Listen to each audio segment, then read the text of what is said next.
in all these years now that you've been part of Christ for All Nations, what would you say is the biggest challenge that you have had to overcome?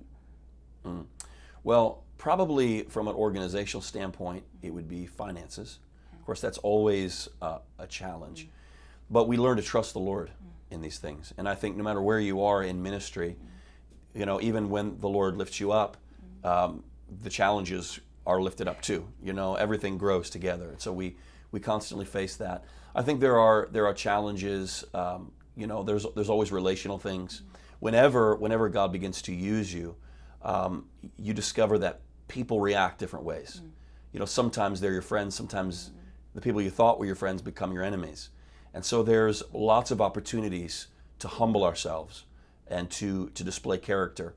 And I mean, I could give lots of stories about that, very specific things. One thing I can tell you is that every time I've had a situation like that where I had to humble myself and take the high road, which is actually the low road of humility, the Lord has blessed that in tremendous ways. And so, you know, I did a teaching on this a while back and called it "The Way Up is Down." You know, and this is what we see even in the life of Joseph, that before the Lord lifted him into a place of power, first he took him to the lowest place imaginable, the dungeon, the place where he thought he was invisible and unnoticed, and that is where the Lord lifted him up to the highest place from.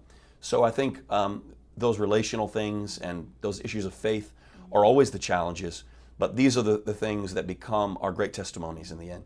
The greatest trial becomes the greatest triumph. The greatest test becomes the greatest testimony.